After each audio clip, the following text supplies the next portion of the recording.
بسم الله الرحمن الرحيم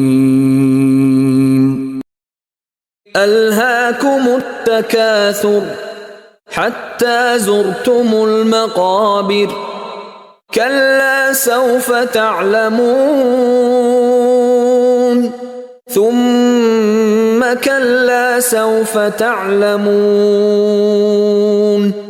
كلا لو تعلمون علم اليقين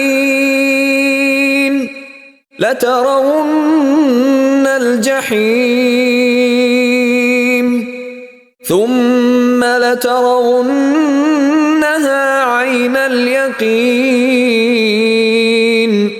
ثم لتسألن